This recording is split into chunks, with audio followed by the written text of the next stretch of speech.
Start करते हैं from basics of quadratic equations.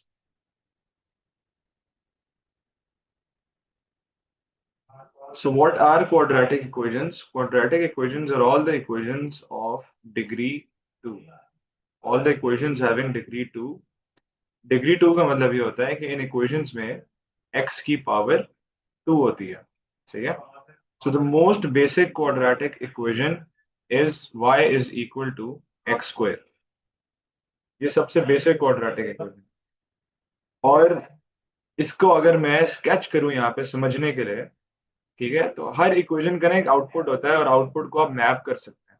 जैसे अब आप लोग पहले लीनियर इक्वेशंस पढ़ते हैं, अभी हम उनकी डिटेल्स में जाएंगे। तो लीनियर इक्वेशंस जो होती हैं वो डिग्री 1 होती हैं, यानी कि उनमें आपको x के ऊपर कोई पावर नजर नहीं आएगी 1 के अलावा। For example y is equals to 2x plus 1, सही है, तो 1 इसकी पावर है which is normally not written.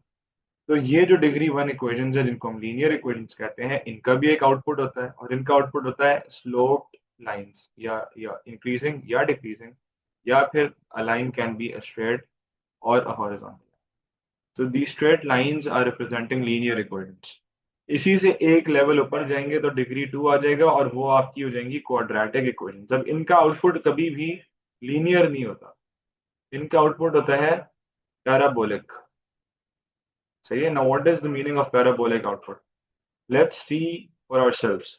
हम एक काम करते हैं, हम इस ग्राफ में x की जगह पर let's plug in 0 to see what is the y intercept, या जहां से ग्राफ कहां से शुरू हो रहा है ये देखते हैं। तो मैं x की जगह पे जब 0 प्लग इन करूंगा, y is equal to 0 squared, the answer would be 0। At x is equal to 0, y is also 0, so the graph is starting from 0, 0. Now let's see the trend. Let's put y is equals to x की जगह पर 1 plug in कर। So 1 square is 1. At 1 y is also 1. तो 1 comma 1 मेरा दूसरा coordinate आ गया। So let's plug in x की जगह पर 2।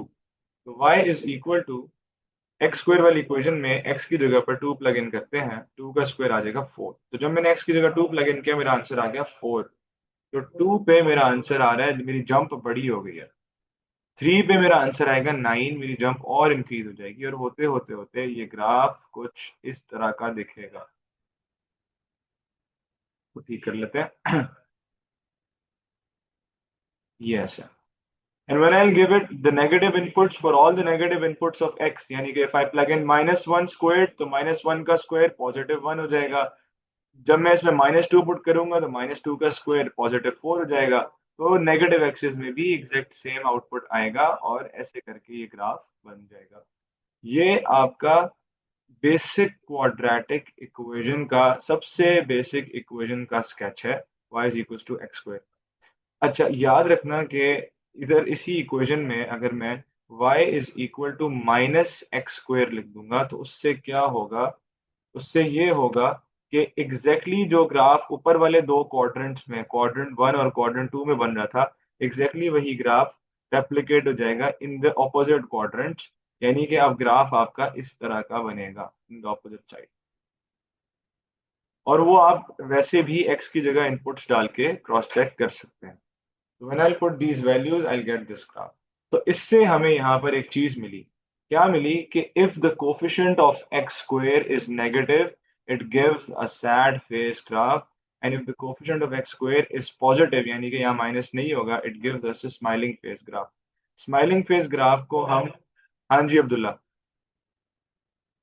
सर मेरा वही सवाल कि अगर -x होगा तो फाइनल आउटकम तो x प्लस में ही वो आएगा। फाइनल आउटकम पे भी हम आते हैं। फाइनल आउटकम से मुराद यही है, आप कह रहे हो ना कि मैं अगर क्वाड्रेटिक इक्वेशन के साथ एक्स स्क्वायर माइनस में है और जब हम सॉल्व करेंगे तो एंड पे एक्स की वैल्यूज जो आएंगी, तो उसके लिए एक्स स्क्वायर पॉजिटिव ही करना होता है हमने। तो नहीं सर, ये कह रहे अभी हो देखे ना? ना, -x की वैल्यू तो x स्क्वायर पॉजिटिव ही होती है। नहीं, अच्छा ये कह रहे हो, समझ आ गया। नहीं नहीं, गलत समझ रहे हो आप अब्दुल्ला। ऐसे है, y is equal to minus x square, ठीक है।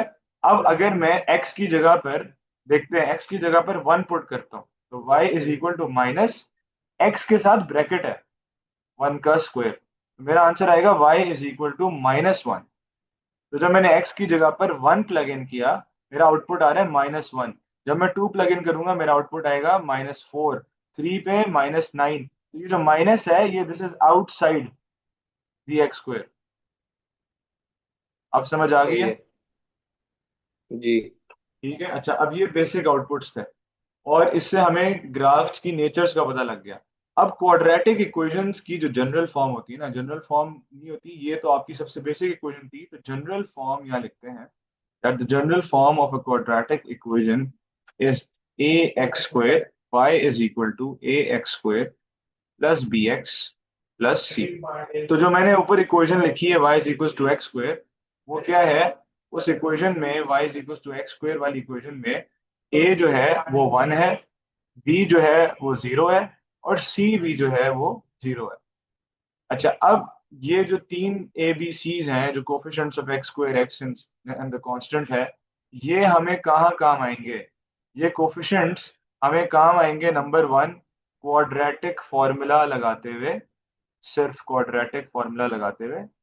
और उसके अलावा सिर्फ ये काम आएगा ग्राफ की नेचर को समझने के लिए कि क्या आपका ग्राफ मैक्सिमम पॉइंट देने वाला है या मिनिमम पॉइंट देने वाला है। तो कोफिशिएंट्स का पूरे क्वाड्रेटिक इक्वेशन के चैप्टर में ये काम है। अच्छा, एक और चीज, ये जो c होता है, c, ये जो वैल्यू ऑफ c है, this is the y intercept of your quadratic graph, the point from where the graph will cut the y axis. ठीक है, तो ये c को देख के आप डायरेक्टली y इंटरसेप्ट का कोऑर्डिनेट बता सकते हैं। वो हो जाएगा 0, y, whatever the value of c is. तो 0, y नहीं, 0, c लिख लेते हैं इसको। तो सी की जो भी वैल्यू होगी, ये आपका coordinate of the y intercept आपके सामने आ जाएगा। अभी हम डिटेल में एक इक्वेशन लिख के एग्जांपल से इसको सॉल्व करेंगे। अच्छा, अब लेट्स सी कि how a quadratic equation can be solve. दो चीजें होंगी आपके P1s में या IGCSE के P2s में, जो नॉन कैलकुलेटर पेपर्स हैं, उसमें क्वाड्रेटिक इक्वेशन से आपसे जो पूछा जाएगा वो मिडिल टर्म ब्रेकिंग, यानी कि उसका दूसरा नाम है फैक्टराइजेशन। इसके सवाल ज्यादा होंगे, फैक्टराइजेशन के, मिडिल टर्म ब्रेकिंग। और जो कैलकुलेटर बेस्ड क्वेश्चन है उसमें आपसे क्वाड्रेटिक फॉर्मूला ज्यादातर लगवाया जाएगा, क्वाड्रेटिक फॉर्मूला लगवाया जाएगा। हाँ, इसमें दूसरी चीज एक और भी आती है, वो है आपकी completing square form. The completing square form, ये भी आपसे इसमें टेस्ट की जाएगी। और P1s में, नॉन कैलकुलेटर पेपर्स में, स्केचिंग भी टेस्ट की जाएगी, यानी कि स्केचिंग ऑफ ग्राफ्स या फिर ग्राफ ऑफ क्वाड्रेटिक का सवाल भी आ सकता है।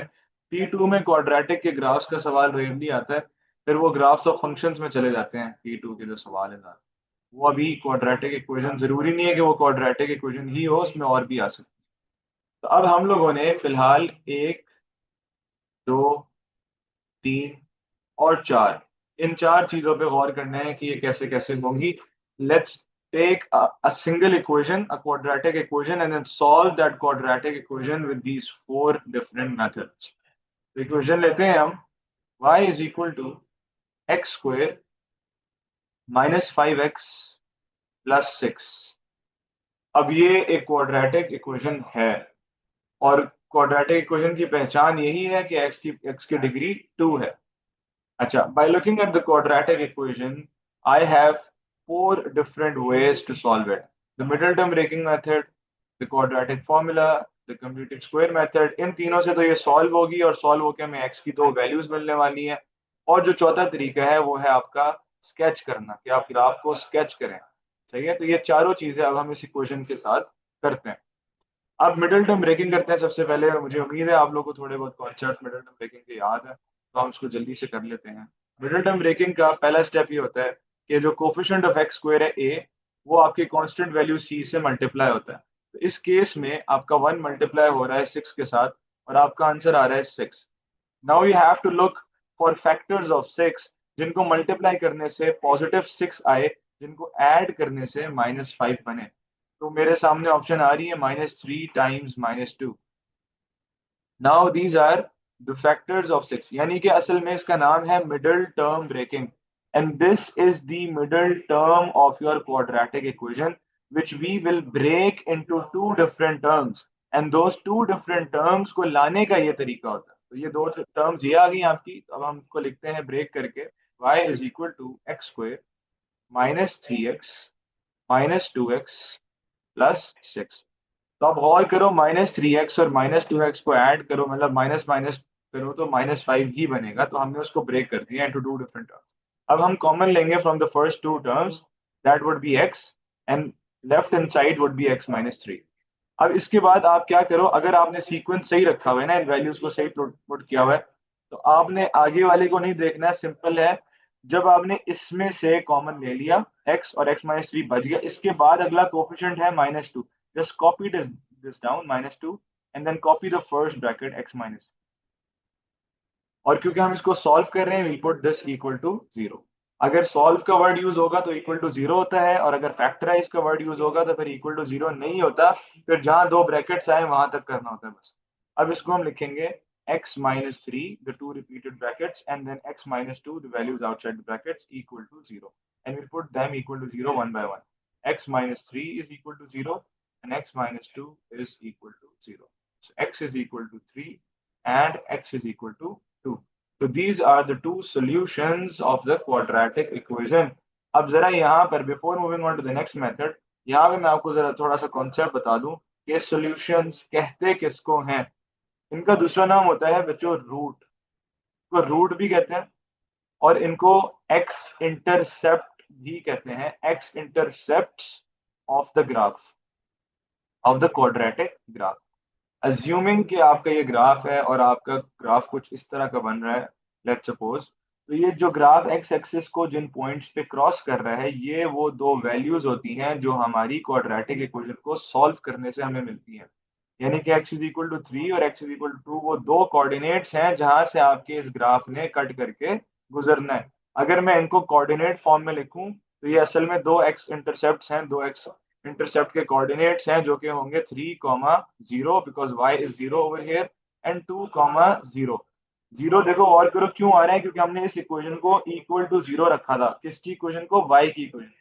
तो y जहां पर y 0 है वहां पर x की दो वैल्यूज आ रही हैं, एक दफा 3 आ रही है और एक दफा 2 आ रही है। तो ये आपके दो coordinates of the x intercept हैं।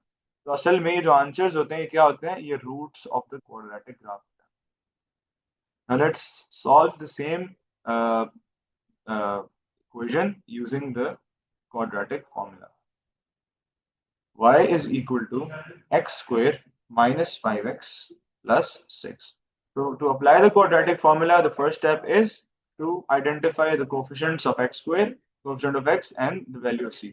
So a is 1, b is -5, and c is 6.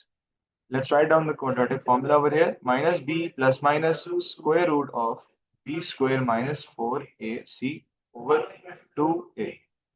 Now let's plug in the values. Minus जो है वो फॉर्मूले का है और हमारे b की वैल्यू भी नेगेटिव है इटसेल्फ, तो ये बन जाएगा -5 plus minus square root of b square, so -5 का square, then -4, the value of a is 1 and the value of c is 6 divided by 2a, so 2 times 1। तो आपका, अच्छा अब ये जो क्वाड्रेटिक फॉर्मूला है असल में ये होता किसके इक्वल है? ये x के इक्वल होता है। जो आप x की वैल्यूज जो हमने ऊपर निकाली हैं ये उसका डायरेक्ट फॉर्मूला है उनको निकालने। तो अब ये बन जाएगा x is equal to 5 plus minus square root of, -5 का स्क्वायर हो जाएगा +25, और 4 इंटू 6 होता है 24, तो ये बन जाएगा 25 minus 24 divided by 2. So the value of x is 5 plus minus square root of 1 is 1 obviously, divided by 2. And from here we'll make two different sir equations, 5 plus 1 over 2 and 5 minus 1 over 2. तो यहाँ से आपका answer आ जाएगा 3, यहाँ से आपका answer आ जाएगा 2। Hence proven के क्वाड्रेटिक फॉर्मूले से भी आपके वही दो रूट्स आ रहे हैं जो आपके मिडिल टर्म ब्रेकिंग से आ रहे थे। अब हम जल्दी से इसका जो तीसरा क्वाड्रेटिक मेथड, फॉर्मूला तो गिवन नहीं था। हाँ गिवन होगा, गिवन होगा। अब आपको क्वाड्रेटिक फॉर्मूला फॉर्मूला शीट में लिखा हुआ दिया हुआ होगा, तो याद करने की जरूरत नहीं पड़ेगी। तीसरा तरीका है आपका जिसमें सवाल आपको कुछ इस तरह से आएगा, जरा समझ लें। y is equal to x square minus 5x plus 6, ये इक्वेशन थी। अब क्वेश्चन जो आते हैं ना कंप्लीटिंग स्क्वायर वाले, वो इस तरह से आते हैं कि x square minus 5x plus 6 is can be can be written as x minus a whole square plus b. Find a and b. ठीक है, तो इस तरह से सवाल आएगा, या तो वो कैन बी रिटन एज लिख देगा या फिर इसके आगे इक्वल्स टू लगा के ये वाली फॉर्म लिख देगा। तो दोनों क्वेश्चंस का मतलब यही है कि you have to first of all convert the quadratic equation into this completed square form. अब कंप्लीटेड स्क्वायर फॉर्म में कैसे कन्वर्ट करेंगे? देखो, x square minus 5x plus 6 है। यहाँ पर क्या करना है आपने, इस क्वाड्रेटिक इक्वेशन की फर्स्ट टू टर्म्स को लास्ट टर्म से सेपरेट करना है। कैसे सेपरेट करना है? आपने लिखना है एक्स स्क्वायर माइनस 5x। यहाँ पर आपने एक चीज है वो ऐड होगी और सब्ट्रैक्ट होगी, और फिर दोबारा से 6 आ जाएगा। तो ये दरमियान में सेपरेशन आ गई है इधर। ये अब ये जो जिसका हम स्क्वायर ऐड और सब्ट्रैक्ट करें वो क्या है? वो कोफिशिएंट ऑफ x का हाफ है। So if the coefficient of x is 5, ignoring the sign, the coefficient of x is 5, then this would be 5 by 2 and 5 by 2 over here as well. Now, अब आप क्या करेंगे? अब आप गौर करें, ये जो फर्स्ट थ्री टर्म्स हैं, याद रखना, ये फर्स्ट थ्री टर्म्स आपकी अलजेब्राइक आइडेंटिटी के अंदर लिखी जाएगी, या फर्स्ट या सेकंड। तो फर्स्ट आइडेंटिटी में प्लस आता है, और वो तब आएगा जब यहाँ पर इधर प्लस होगा। अगर यहाँ प्लस होगा तो आपके ब्रैकेट के अंदर प्लस आएगा, अगर यहाँ माइनस है तो आपके ब्रैकेट के अंदर माइनस आएगा। उसका काम इसके साइन से नहीं है। तो ये this will be written as x minus 5 by 2 whole square. You just simply have to pick the first term and the last term from these three and then write down as an identity a minus b whole square की identity. अब जो बाहर values बच गई हैं वो add और subtract हो जाएंगी। याद रखना, ये माइनस ब्रैकेट के बाहर होता है, इससे स्क्वायर से इसको फर्क नहीं पड़ने वाला। ये बनेगा माइनस 5 का स्क्वायर इज 25, 2 का square is 4 and then plus 6। After further simplifying it, this would become x minus 5 by 2 whole square minus 25 plus 24 whole over 4। यहाँ पे मैंने एलसीएम ले लिया, इसके नीचे 1 था, टाइम्स किया 4 से, इसको भी टाइम्स किया 4 से। तो ये बन गया आपका x minus 5 by 2 whole square minus 1 by 4। So according to the question the value of a is 5 over 2 and the value of b is minus 1 over 4। ये बात आपको समझ आ गई कि मैंने यहाँ माइनस क्यों नहीं लगाया? मैंने यहाँ पे माइनस इसलिए नहीं लगाया क्योंकि जो उसने आपको फॉर्म दी है उसमें ऑलरेडी माइनस लगा हुआ है। तो आपने सिर्फ ए बताने क्या है, तो ए जो है वो माइनस के साथ वाली वैल्यू। अगर यहाँ पर प्लस लगा हुआ होता तो फिर आपके आंसर में माइनस 5 बाई 2 आता। अच्छा, ये कंप्लीटिंग स्क्वायर फॉर्म भी हो गया। अब एक चीज और सर जरा वो समझ, नहीं समझ आया। क्या नहीं समझ आया? ये जिधर आपने ये जिधर आपने आइडेंटिटी लगाई है ना, वो वाला पार्ट नहीं समझ आया, जिधर आपने -5x को एलिमिनेट किया है। ये वाला पार्ट। जी, और इसके नीचे जो आपने आउटकम निकाला है इसका। ठीक है, देखो, इसको मैं एक और एग्जांपल से समझाता हूँ। अगर लिखा होता ना x square plus 2x plus 1 का माइनस 1 का स्क्वायर और आगे जो मर्जी लिखा होता, तो हमने क्या करना होता है, हमने पहले तीन टर्म्स को अंडरलाइन करना है, ठीक है, ब्रैकेट लगाना है। अब यहाँ पर साइन देखो क्या है, प्लस, यहाँ पे हम लगा देंगे प्लस, यानी कि आपकी आइडेंटिटी लगने वाली है a plus b whole square.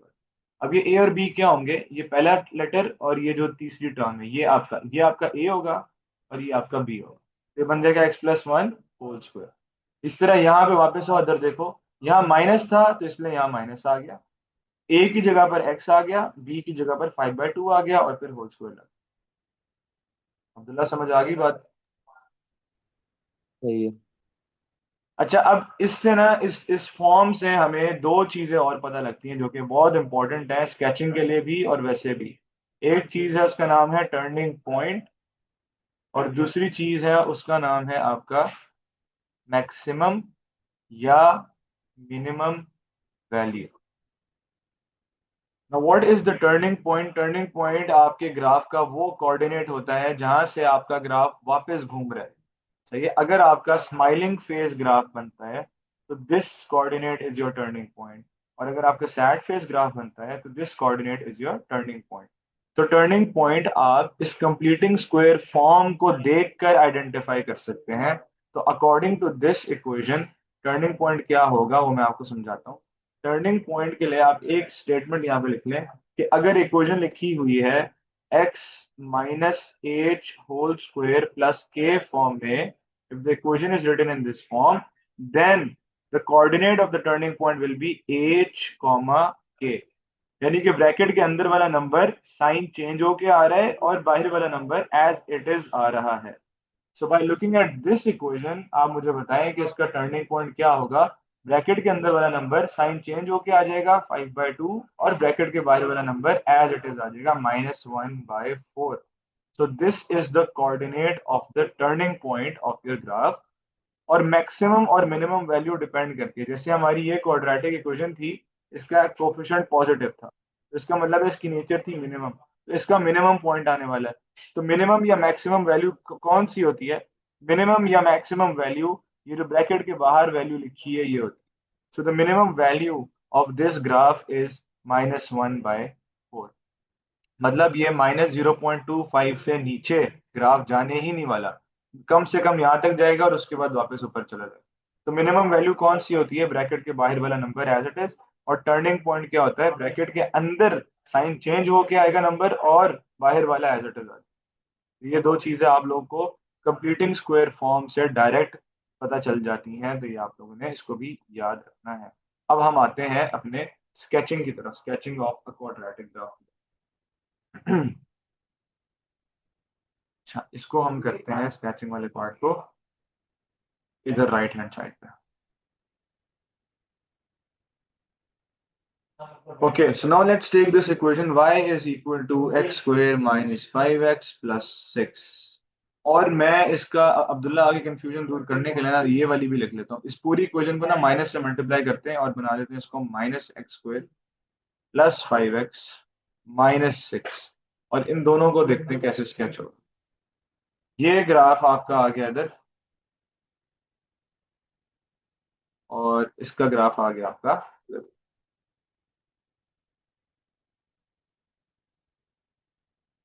अच्छा, ग्राफ स्केच करने के लिए ना याद रखना आप लोगों के पास फिंगर टिप्स पे चार चीजें होनी चाहिए।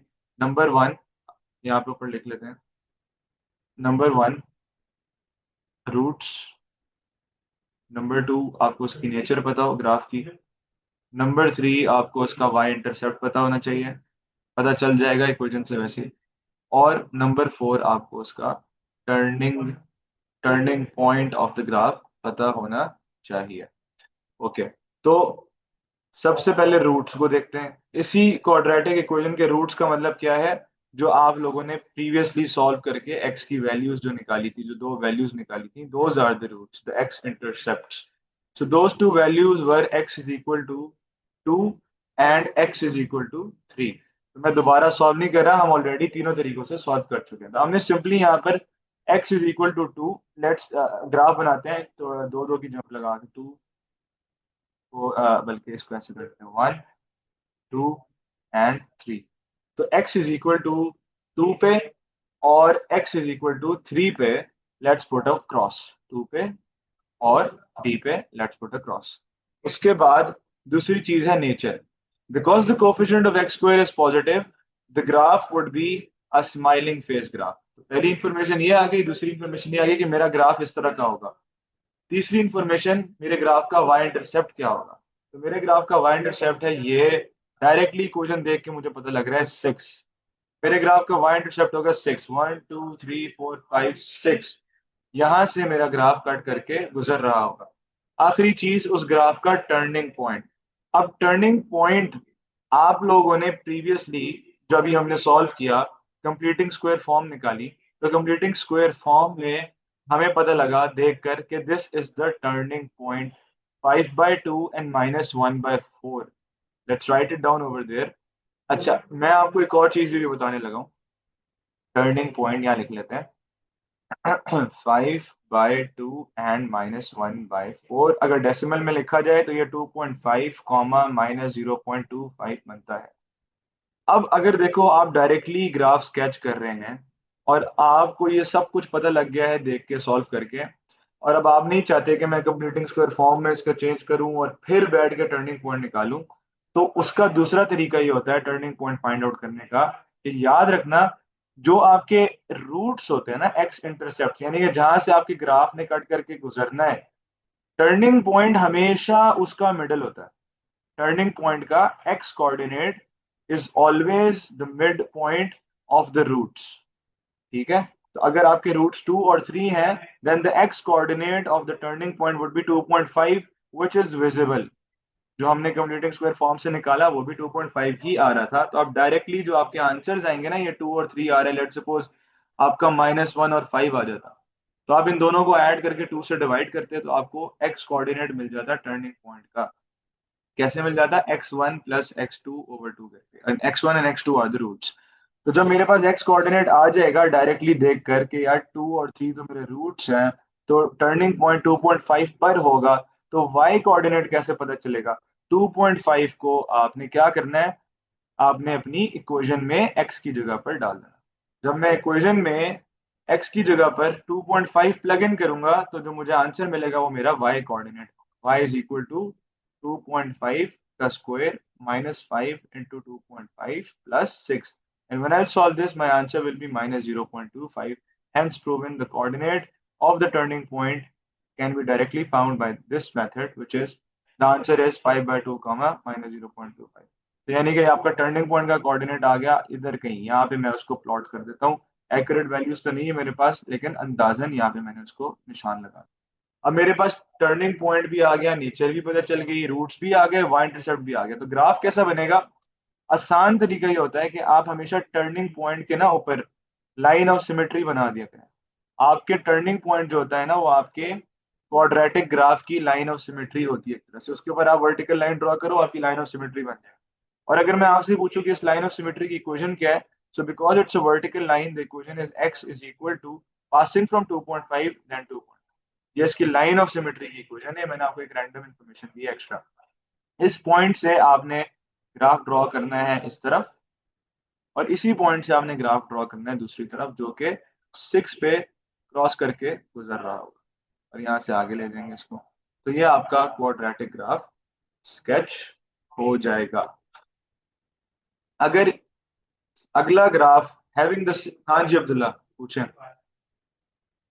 सर ये दोनों तरफ से बराबर हाइट का होगा या कहीं से कम कहीं से ज्यादा होगा?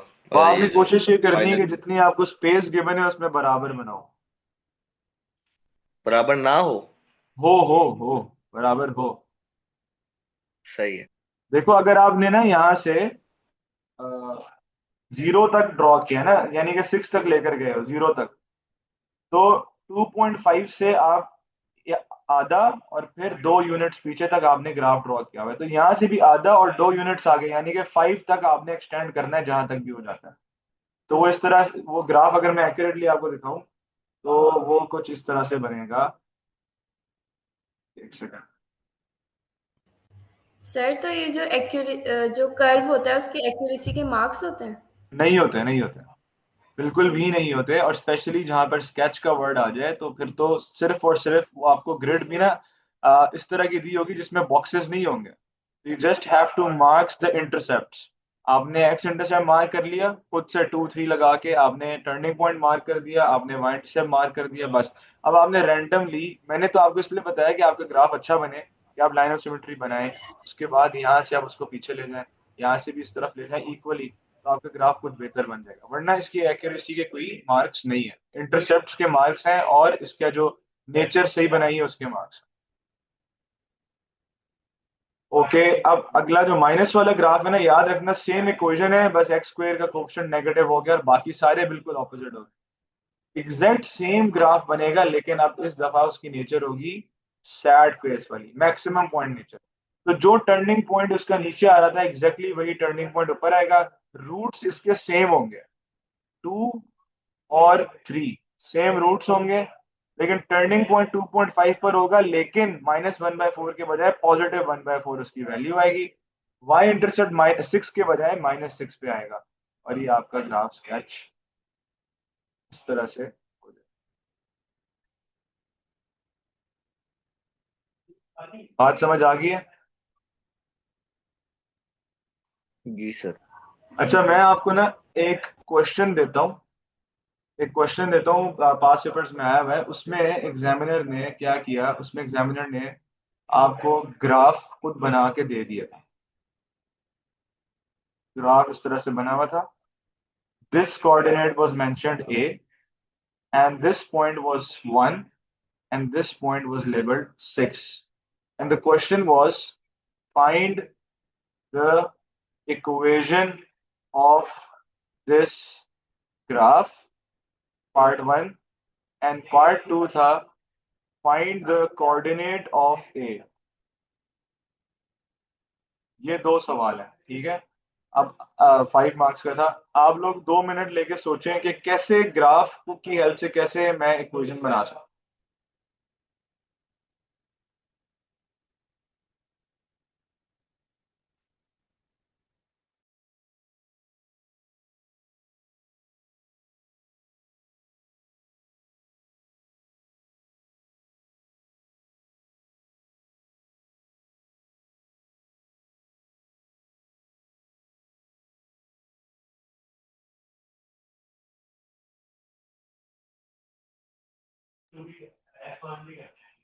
हाँ जी बच्चों, कुछ समझ आया? जी सर। आ गई क्वेश्चन? जी वो फाइंड कर रहा हूँ। आपने वो वो रिकॉर्डेड मेथड आ लेक्चर देखा था कल?